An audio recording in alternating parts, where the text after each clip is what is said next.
Thank you all for taking your time to being here with me tonight. And also welcome to the people on the stream.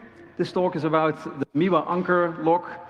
I have one of these locks in my collection. I'm a bit of a lock collector. I used to be chairman of Tool as well.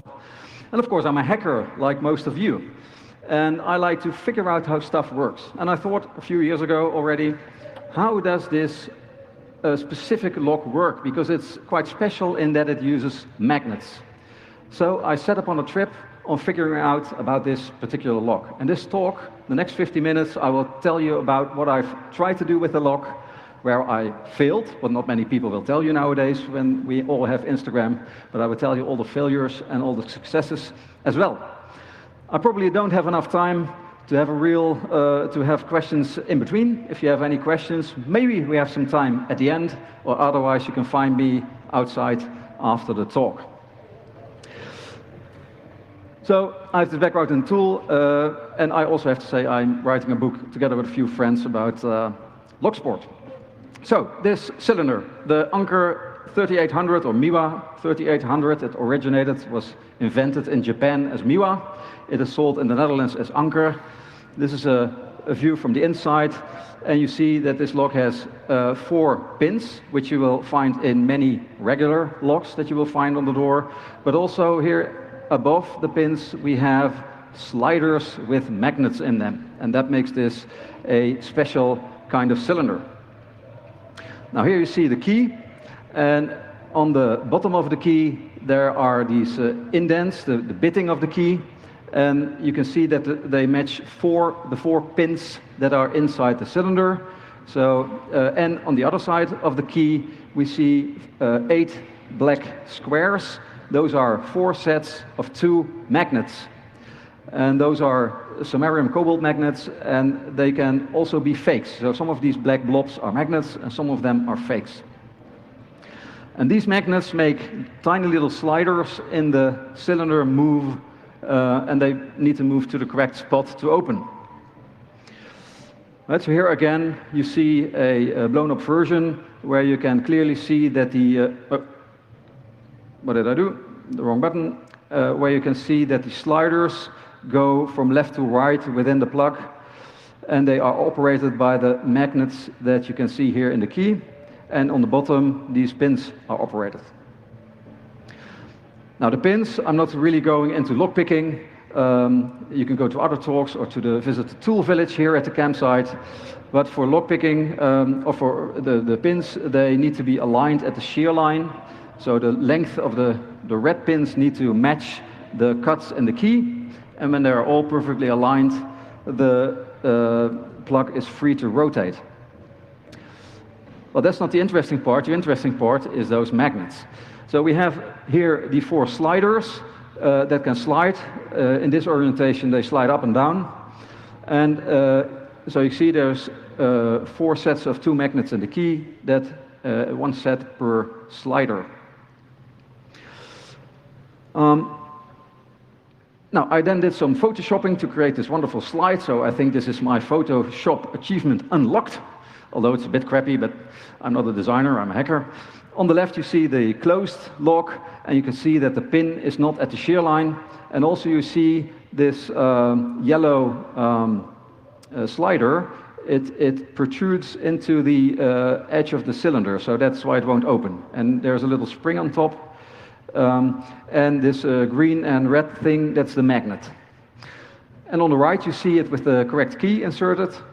So the key pushes the pin to the correct depth, and also the magnets in the key will interact with the magnets in the slider, moving it away to the right, freeing up the plug. So that's basically how it works. And here you see that in this, so I said there are pairs of magnets, but in this case there's only a magnet on one side of the key, and that is actually quite normal. Here you see a key with a piece of magnetic paper on top of it, and you can clearly make out that there is magnets in there. And I can even also tell that the bottom two, they are either facing north up or south up, and the upper two, they are facing left or right. So there are different orientations of magnets, and that is what creates the key in this, the code in this key. And of course, you need at least one magnet per slider to operate the slider. If you would use an incorrect key, then maybe the bitting is incorrect, which means that some pins are sticking out, or you have the incorrect magnets, which means that the sliders are sticking out.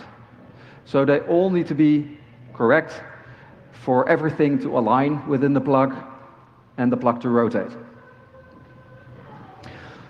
Right, so this is the theory, how this lock works. So I hope that is all clear. Now let's look at defeating this lock. So what about picking? Can we pick this cylinder? Well, the 4 pins that are in there, they are just 4 pins. And you could lockpick them with regular picking techniques. And actually, there's only 4 of them, whereas most common locks have 5. So that should be easier. But then there's also these magnets. Now, these magnets can also be manipulated. If you take a piece of metal and glue a small magnet on the end of it, you can insert it in the lock and wiggle it and manipulate these sliders. And the sliders will move inside of the cylinder, and you can also use audio magnification to make it easier to figure out what is happening and open this lock. This is not easy. When I started my research, which was already quite a few years ago, I had not seen anybody open this cylinder before. But later on, I found, well, here's at least 4 videos on YouTube where you can figure out, where you can see this lock actually being picked by hand. But there's only a few videos, so that already tells you that this is a very hard lock to lockpick because of those magnets. And the oldest videos are about 2 years old that I found. So what I did was I took an old cylinder and I made a test cylinder out of it. So in one side I only kept the pins, and the other side I only kept the magnetic sliders to work with this. And my first thought was, can we duplicate the key? Because you cannot just duplicate such a key. You need to call to the factory to get it duplicated, and you need to have a certificate. But if you have a key, can you make a copy? And of course you need to read out the magnets. So we need some kind of device to measure the magnetic field. Now, I'm quite an old hacker, so I like to do electronics, real old stuff electronics. I have a talk about the Gigatron tomorrow night, but that's a different story. So I made this, I found this on the internet, and I made a magnetometer. So here's a device that you can use to measure magnetic fields. And as you can see here, I can read out the magnets. And you will see that some magnets are orientated left-right, and some of them are up-down. Oh, that's not true. In this particular key, they're all left-right oriented. And you can also see that for each pair, there's only one that is an actual magnet, the other one is fake. Okay, reading the magnets, done. My electronic badge is in the pocket. But now I need to create a duplicate key with these magnets. Now, the blank keys cannot be obtained. So I cannot start off with a blank key and put in magnets and make it fit. The magnets are made by a factory in, I believe it is in France or Spain or somewhere, and the only company in the Netherlands that has these is the Anker factory itself. And they won't just give you a key. Maybe if you're very good in social engineering. But anyway, I thought I'd make a magnet setup key. So I take an existing key, try to take out all the existing magnets, so I have holes in which I can put my own magnets. So I used my Dremel, and I also took away the bitting. And my idea was, this key is used to set the magnets, and then I can use this slit in between to pick the pins.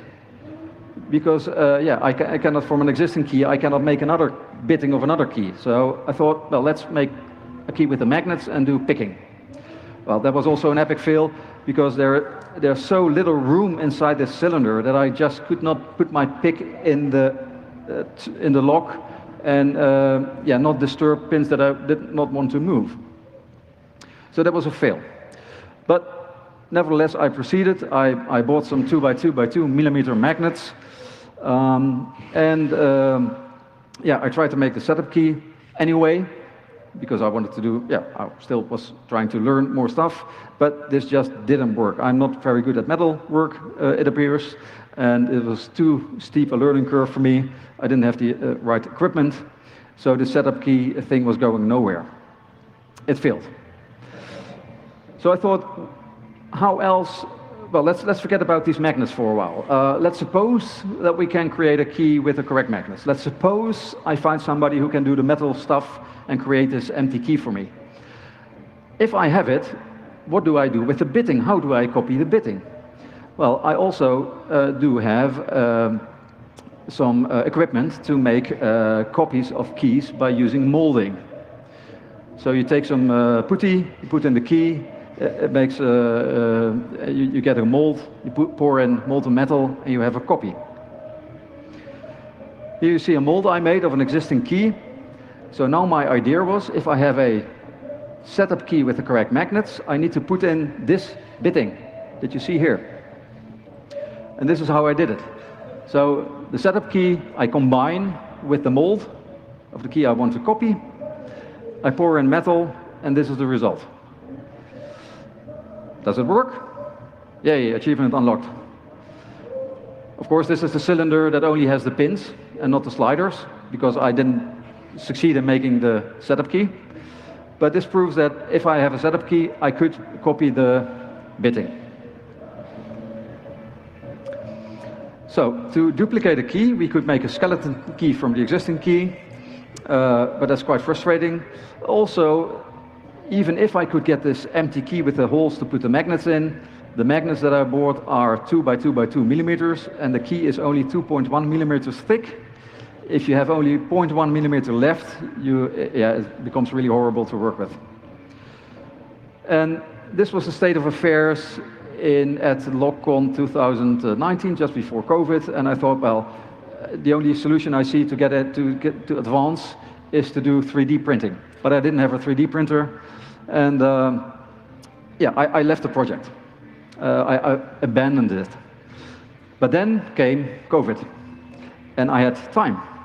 And I also had a little bit of money left to buy myself a present, which is this Creality Halot printer. This is a resin printer, because I thought, because of the really tight tolerances, I needed a printer that could make really minute details. I bought this printer, and I thought, and I was still somehow, stupid of me, in the mode of I need to get that setup key. So what I did was I made a setup key with the slit to do the picking, which I already knew didn't work anyway. And but this was fun because I needed to learn about OpenSCAD and CAD design. So again, achievement unlocked. I was able to create a 3D model of this key. And this has the slit to allow for picking. And this is actually maybe the second or third thing I printed on this printer. So I was really chuffed. It did need a little bit of filing to make it really fit, because the measurements were a little bit off. But as you can see, the magnets did fit. It didn't break. And best of all, it does work on my cylinder that has just the magnets. So the proof of concept is I can make this key. Still a tiny problem of the slit where I cannot put in my picking tool without doing anything. But first I fixed my model to make it fit better. So this is a somewhat later key, and this fits right away after printing. But I still had that problem. In the meantime, I had learned from those YouTube videos, which were made after I picked this project up again in COVID. I found out that the pins are first to bind. In many locks with different rows of pins of different elements, you need to pick one row first, then the lock will rotate slightly, and then you need to pick another one, the second row of pins. Now, in this particular lock, you need to pick the pins first, then it will rotate a little bit, and then you need to put the sliders in the correct position. So I can actually, by applying tension in the middle of the lock and using a picking tool, I can pick the 4 pins.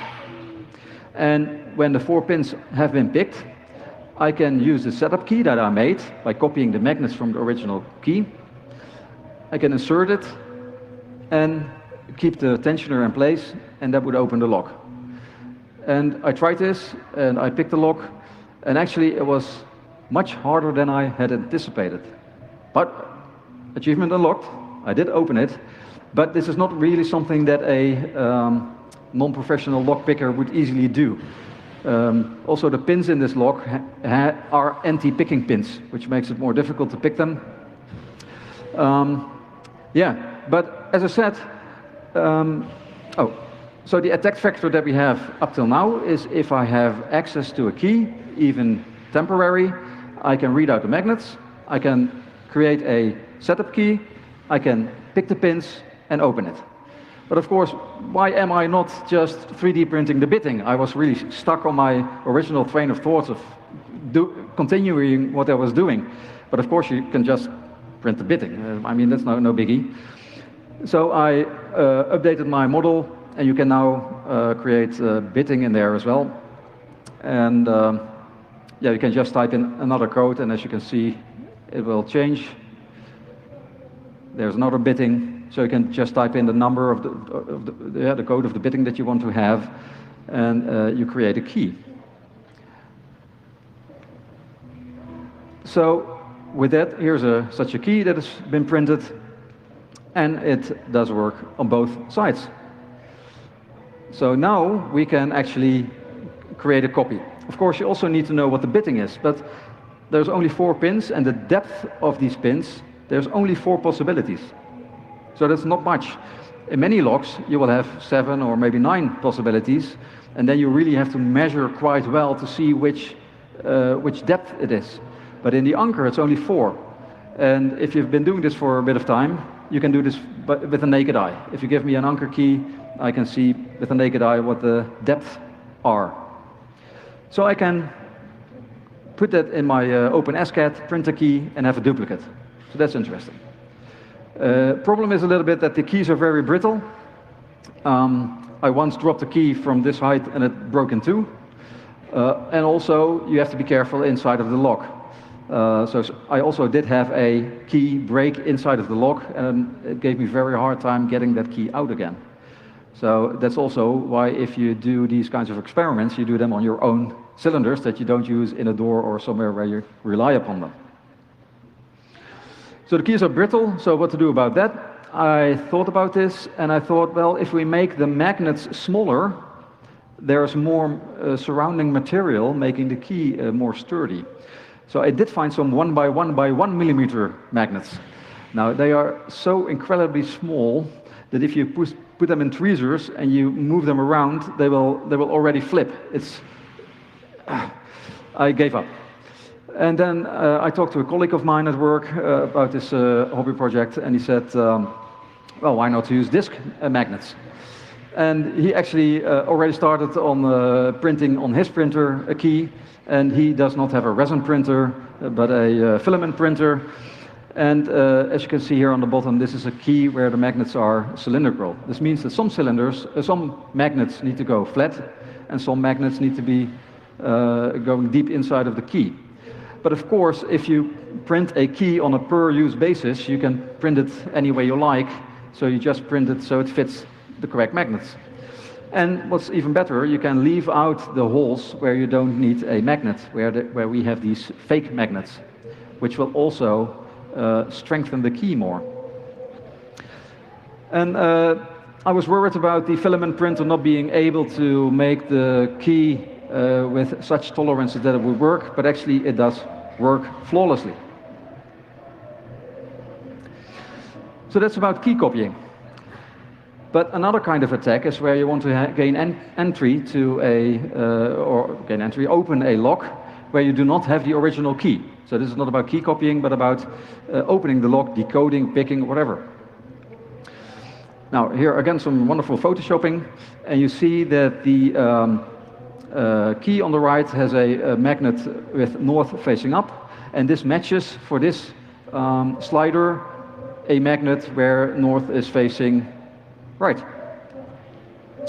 And it always has to be the same. If you have this key, this type of magnet in the key, you know what needs to be in the slider to make it move in the correct direction. And for each of these magnets, there's 5 possibilities: north up, north down, north to the left, north to the right, or no magnet at all. So here you see the arrows represent the direction the sliders need to move. So 2 of them move right and 2 of them move left. And that's the same for every cylinder. And here you see the magnets that I've read out. And I then know, if I see this key, I know already that the lock must contain these sliders. Because if this key is inserted in this specific lock, I know that it's the only way that the sliders will be moved to the correct position. So knowing the magnets in the key, with that I will learn what the magnets are in the cylinder. But it's also the other way around. If I know what is in the cylinder, I then know what is in the key. So I wanted to read out the magnets in the cylinder. So I use my wonderful magnetometer, try to read out the magnets, but yeah, it doesn't fit. The sensor is too big. As I said, this lock has a weird shape, and there's really not a lot of space. So this was a fail. And I looked for smaller ones, smaller Hall sensors, and I found this in a SOT23 package, which is rather small. I bought a few of them, and then I needed to put this on something to insert into the cylinder. I then tried KiCad to design a little PCB, just a flat piece of PCB that goes inside of the cylinder. And I bought some 0.4 millimeter flexible PCB. And I was told by somebody, you can, so that's a KiCad achievement. And somebody told me, if you print your KiCad design with a laser printer on inkjet paper, and then use an iron, you can transfer it to the PCB and etch it. Well, for me, this failed horribly. I don't know what I did wrong. Maybe some of you know. Come see me after the talk. But I reverted to really old school PCB making, which I've already done years and years ago. It's just using a Sharpie and drawing on it and making it. So that was achieved, but still failed because it didn't fit. Here you see on the bottom left, you see that the sensor is on top of the PCB, and together with the PCB, it was still too high. So the solution was to put the Hall sensor at the end of the PCB and glue it on. And for that I needed to extend the wires, so I used 0.1 millimeter wires and soldered them on. And this was the most hard thing of the whole project. It was really frustrating, but it did work in the end, so it was on, it was working. I used it with my magnetometer and it failed because it uses different voltage levels than the other Hall sensor. So I needed to fix my electronics, but I thought, well, let's learn some more stuff. Let's do something with an Arduino. I mean, it's totally overkill for reading out the Hall sensor, but it's fun anyway. So here you can see the device in action. So I can insert it. I have to wiggle it a little bit in case the magnet is going left and right. But you see, I can actually read out the magnets that are in the cylinder.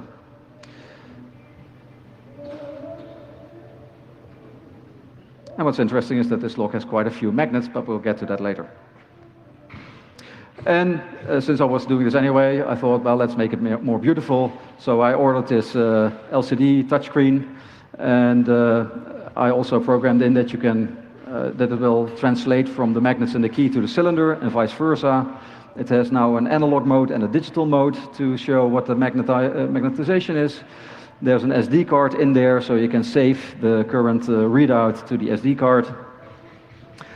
And here you see me reading out a specific cylinder.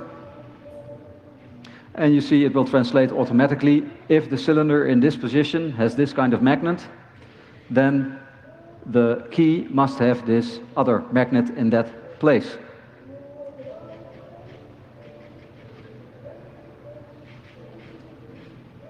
And now if I read out the original key, I should get what is depicted on the left. Works, great. So I can now read out the magnets in a cylinder. So the attack vector is if I have temporary access to a cylinder, but not the key, I can read out the magnets and I can determine what magnets need to be in the key. But I don't have the bittings. So I can make a setup key, but I still need to do the lock picking for the 4 pins for a one-time opening with a lot of effort. Or I could make all possibilities, because it's only 4 pins with 4 possibilities. If I spend a few days and make 256 keys, I could try them out and one of them will fit. So that's, do we have an alternative instead of picking or creating 256 keys? So one of the ways that you can also open a lock one time is using bumping. So I won't explain everything with bumping, but the idea very shortly is that you apply a lot of force to the pins. That force is moved over to the other pins on top. They will separate for a short moment of time, and in that time you can open the lock. Can we do bumping? Now that's quite hard as well, because for bumping you need a bump key. A bump key is a key where, as you can see here in the movie, the key is cut to the deepest, most position everywhere. But for this I need an existing key. And I also need to have the correct magnets in there. So I could print I cannot get a blank key from the factory, because they won't give it to anybody. But I can print a key. Well, the resin printed key is much too brittle, so if I smash it, it will break. But fortunately, the PETG key is strong enough. So this is PETG on the filament printer. So I have the correct magnets that I've read out. I use a bump hammer, and of course I show you the video where this works in one hit. Normally it would take maybe 5, 6, 7, 8 hits to open it. It does require a bit of practice to be able to do this. But it works, and it did work repeatedly. So the key was it was still operational for another bump after I did this bump. So that's nice. That gives me the possibility to do a one-time opening if I don't have the key. There's another way of finding the bitting, which is impressioning. That's also a very interesting topic that you could also talk about for 50 minutes. Instead, maybe you can watch this video by Jos Weijers. He did a great job on attacking master key systems, how to do that with impressioning. With impressioning, you start with a key that has all the pins in the top, maximum level. You wiggle it in the lock, and the pins will make tiny marks on the key. So you need to have a key that has rather soft material, like brass, not steel. And you get tiny marks. You need a magnifying glass to see them. And where you see a mark, you need to file away a little bit of material until it fits. Because if you file it to the correct depth, it will no longer mark. And here you see a lock. So here's a key, a dimple lock key that I impressioned. And you see it looks a bit weird because I filed straight over the key, but it doesn't matter as long as the place where the pin drops goes to the correct spot. That is fine. Now, can we do this for the Anker? Well, not with our 3D printed keys. I mean, that material is not suited for doing impressioning. You need to apply quite a lot of force, and these pins need to mark the key. So we need a brass setup key. And we don't have those. Setup key, brass impressioning key. Well, I was talking to my colleague, Guido, about this project, and he said, oh, but I have a CNC machine. Maybe I can do something for you. So actually he did an aluminum key for me as well. So and from that one he took some pictures. So here you see that he's creating from a piece of aluminum, or aluminium, I should say, probably here, made a key with the spaces to put the magnets in. And you can make this a bump key, or an impressioning key. And here's the impressioning key. So this was made out of brass. And on the bottom left, you can see that under the right lighting, you can see the marks that the pins make on the key. And there you file away a little bit, and you try again. So this is not something that you can do in a few minutes. It takes, several steps and quite a bit of time. And yeah, did I achieve it? Yeah, I achieved impressing a key to make it fit, but I feel I also kind of failed because this was very hard. I mean, I've done impressioning in the past with regular locks, and the lock you saw before. That is way more easy than with this particular lock. I'm not really sure what is the reason for that. Maybe it's also the material used, but I found it very hard, and it's not really a real-life scenario, I would say. But still, we now have an attack vector. When you have access to the cylinder, but you don't have a key, we can read out the magnets, and we could create a setup key with the deepest cuts to do a one-time bump. So you have opened it, but you don't know what the combination is. Or if you're very experienced, you might be able to do impressioning, which will take quite a bit of time, but then you end up with knowing the correct bitting. So you have an actual key for a cylinder that you have not seen the key for before. Now let's talk about something else, which is master keying. Because the Anker lock is a high security lock. It was invented in the 1980s, I think I already mentioned. It was patented in the early 80s. The patent has been is no longer valid by a long time, but they are used in high security environments like hospitals and such. And in those environments, they use master keying a lot. And a very short introduction to master keying. Master keying is where you have cylinders that each have their own key. So you have a key that works on your door in your office, but you also have a key that works on all the doors on your floor, or all the doors in your building, or all the doors on the site. But let's keep it simple and only look at, I'll show you an example with just two locks with two individual keys and one third key that opens both of them. How does that work in a traditional system? This is a traditional pin tumbler lock, master key. So on the left is Alice's lock, and on the right is Andy's lock. And here you see Alice's key. Alice's key will open Alice's lock. Why? Because all the pins are here straight at the shear line. So that works. But it doesn't work on Andy's lock, because as you can see, some pins are still blocking. So Alice's key only works on Alice's lock. Andy has a different key, and here you can see that Andy's key will work on Andy's lock, but it does not work on Alice's lock. So far, so good. And now comes the special key, the master key, or grandmaster key, or submaster key, or whatever you call it. And this key will open, as you can see, both locks. And you've also seen that the way they do this is by cutting up the pins once more, so you have two possible depths that will open, that will set that pin to the correct position. Well, there's two correct positions. And what's also interesting to note is that the master key that you see here on top, in this case, in this example, differs in two spots. And the master key always has more material on it than the individual user keys. And if you're a real hacker, you will probably figure this out. But the reason is that if you have the user key, you must not be able to create a master key by just filing away a little bit of stuff. So you can create an individual key by the master key by filing, but that's not really an attack vector. Now, if you translate that to Anker, then you will see that also there we have master keying in the pins. So the pin in red is actually, it's now lying flat, but it is a really thin spacer.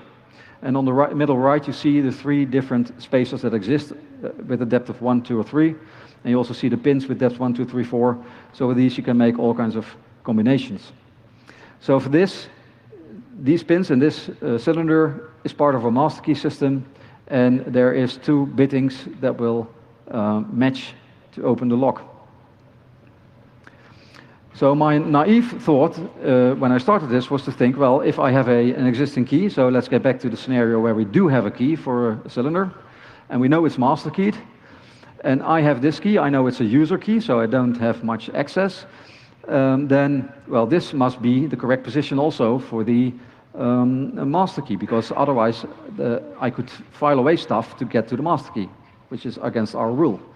And this pin, well, the master key might have one of three other positions there. And this one, and we can try them out. So we print three keys, and we can just alter one of the pin stack positions. So we keep 3 positions the same, and the other one we can vary. And we make 3 keys, and we test them all, and maybe none of them work. That gives us information. And for the 3rd key, there's 2 more possibilities, and we print them, and we try them out, and maybe only 1 works. And for the last one, we print 3, and also maybe 1 works. And naively speaking, we would say, well, it must be the highest positions for everyone. That must be the master key. And we can print that, and hopefully that will open all of the locks.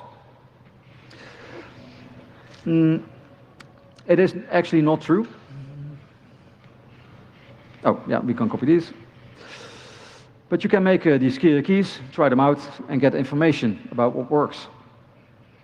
But what's interesting is that we do not have just the pins. We also have the magnets, and that makes this lock much more interesting. And in the magnets, we can also do master keying. Because the magnets, here you see the bottom of the sliders. The bottom of the slider, you see there's place for 2 magnets. Also in the key, we have place for 2 magnets. And this we can use for master keying. So we can have a key with a magnet on the left side and another key with a magnet on the right side. And the slider has magnets on both sides. And that's really cool in this lock. Here's a key. This is a key that's part of a master key system. This is a user key. If I have this key, I can read out the magnets, and I already know, using my little device here, it will tell me what magnets are in the cylinder. So, but when let's go again. So I know at least these are in the cylinder. But what is in the master key? Well, what I can do is I can also read out the magnets in the cylinder in my door. And maybe I will find some extra magnets that are in the cylinder, but they do not match anything in my key. Now, so that gives information. So first of all, I know that the master key operates on my door. So it must have the magnets to operate, it must have magnets to operate each slider. Now there are 2 sliders, the middle ones, that only have 1 magnet. So I know that the corresponding magnet must be in the master key. So that is something I know for sure. Now there are also magnets that are in the master key that I did not find corresponding magnets in my key. But there are in the master, oh, I said master key, right? The magnets I found in the cylinder that are not matched on the key, but they must be in the cylinder for a reason. I mean, you could frustrate hackers and put in magnets that do not do anything, but I'm pretty sure that's not the case. So these magnets are there. They are operated by some other key other than my key. So that must be the master key. So the master key must have magnets that operate on the blue magnets in the cylinder. What to do with these sliders that have 2 magnets? So I still have the north up here, and I have the south up there. Should we put the corresponding magnets on the master key or not? Well, I can give you an example that shows you that you should not. So let's suppose that, so this is the key we just saw, and this is my cylinder. But in this master key system, we also have a different cylinder, cylinder B, with its own key, key B. And if you look closely, you will see that key A does not open cylinder B, and key B does not open cylinder A. Because here is a south, matching the north-south, and here's a north, matching the south-north. So they cannot be mixed. If the master key would have a north-south there, or a south-north, it would not open one of the keys. So if we go to cylinder B, read out the magnets in the key, we find out that on the bottom left there's a north. We know that in the master key there should be no magnet. That's something we learn. And we also learn by reading out the second cylinder that it has a magnet that we had not seen before. There's on the second slider there's a north on the right. And again, this slider only has 1 magnet, so the master key must operate that 1 magnet. So in the key, there must be the corresponding magnet, south-north. And for the one on the top left in the master key, we are not sure yet. We do not have enough information. It could be that there is no magnet in the master key, or it could be that there is one, but if there is one, it must be a north-south one to operate on these two cylinders. So this is a process of looking at keys, measuring the magnets in the cylinder, going to a different cylinder, measuring the cylinder to a different cylinder, and each time you see something that you hadn't seen before, you get more information to paint a complete picture of what the master key will look like, as far as the magnets go. And the last magnet, well, we didn't see any magnets, neither in the key or in the cylinder, so we just don't know yet. But you could make a key with these magnets and see if it works as a master key. And if it doesn't work, you need to read out more cylinders. So getting a master key, well,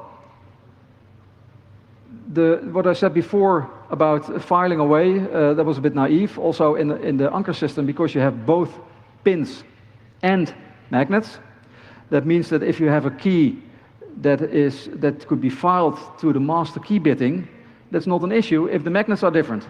Because if you are an end user and you file away, well, you do not have the capabilities to exchange the magnets. At least I don't. I don't have the CNC stuff. So if you take your key to another lock and you wonder if it's the master key and it doesn't work, well, that's a bit of an issue. You can read out the magnets in the cylinder to figure out what the correct magnets are, but you cannot figure out what the correct bitting is. So what do you need to do? What you can do is to check all other possible bittings in the original lock. So you have the first lock with your own key, and for each pin you try the other three possibilities, and that will give you information about all the possibilities that are present in the master key for the bitting. And then you can make a whole lot of keys, but not 256, but at most 80, depending on the master key system, and try them out and try which fits in the second lock.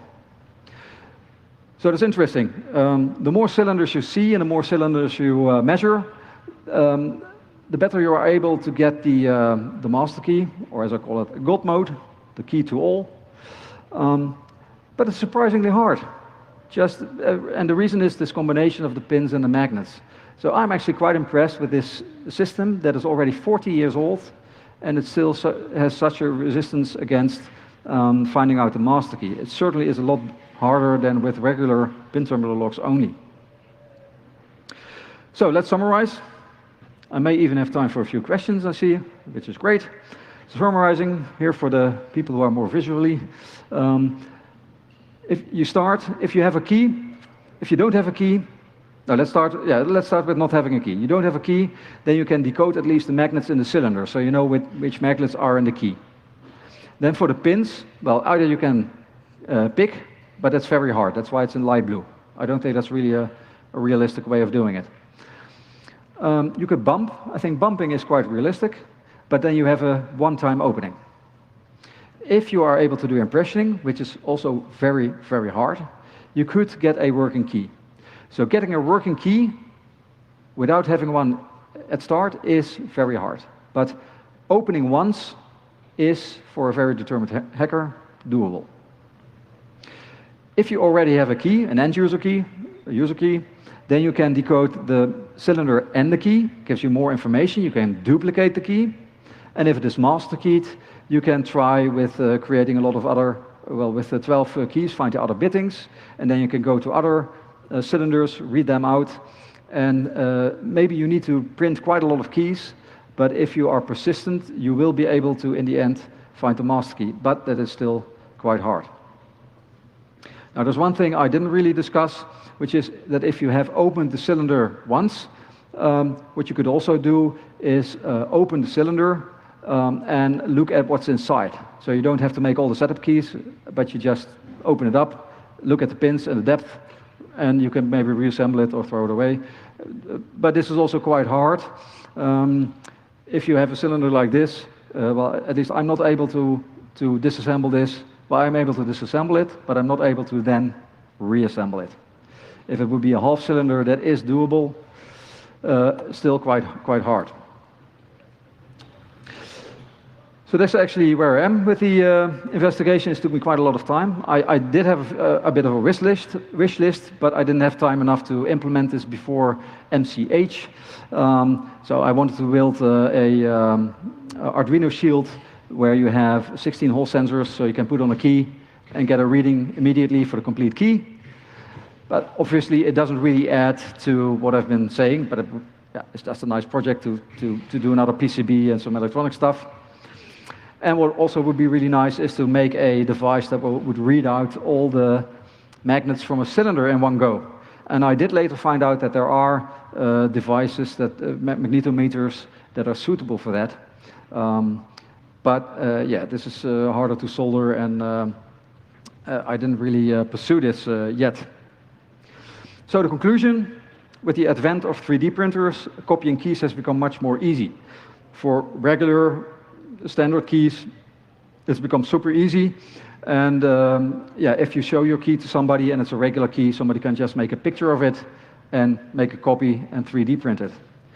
With these, it's still a bit more complicated with these keys, because if you have a picture, you could see the bitting, but you can't see the magnets. But of course, if you have the bitting, you can go to the cylinder, the key fits in and read out the magnets, and then you have everything as well. So you should still always keep your keys in your pocket, or at least non-visible to others. But the attacks are also in this log quite difficult because there is such a constrained space. Finding the grandmaster key, I thought it would be quite easy, but in the end it is quite complicated, much more than with conventional locks. And please do not test stuff on cylinders that are not yours or that you do not use. And in the end, I would really like to spend a minute on Guido, who's helped me out quite a lot, a colleague of mine, but also Ankerslot. So in the process of responsible disclosure, I talked to Ankerslot a while ago, saying that I was going to do a presentation, and I wanted to hear their thoughts about it, and they were really super about it. So the lead developer invited me to the factory in Enschede. He showed me around. We talked about this. He knew about these things, and he was really a great sport about it. So I would like to, if he's watching, I would like to thank him very much. And in the end, I would like to thank you for spending your time to being here with me tonight. Thank you very much.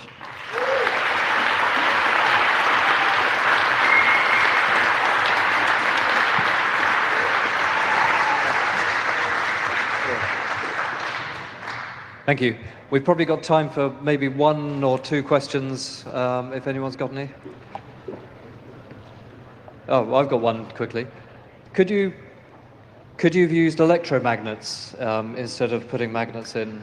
I have contemplated electromagnets, but it was too much of a hassle to make or find electromagnets and do it. And yeah, it would be very interesting, because you could make a sort of setup key and maybe flip through all the possibilities and do a brute force attack, or just click and you have the key. But it would be just too hard for this project to actually make. I'm already very happy with the result I have so far. I spent lots of time on it, and I learned a bunch of stuff about a lot of things, and that's where it ends for me now. Okay. Oh, super, thanks. Does anyone else have any other questions? Oh, we've got one here.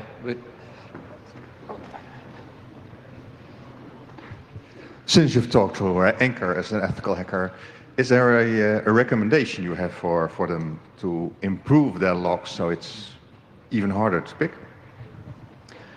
Well, they're already, I would say, pick-proof. I mean, for a company that buys a lock that wants to deter burglars, this is secure enough. This is fine. And they're still selling these cylinders, and they sell quite well, I believe. But of course, they're also working on new ideas. So I talked to the developer. They also put magnets in their standard line. They have an infinity line that also has a magnet, and they're also making some. They are actually making some improvements to this specific cylinder. So yeah, there's still a bit of development going on there. But otherwise, yeah, I think this. You should also not change too much on the design to prevent introducing other flaws. So maybe they will come up with a completely new design. Okay, great. Well, thank you very much indeed for explaining that to us. It's fascinating to listen to. So.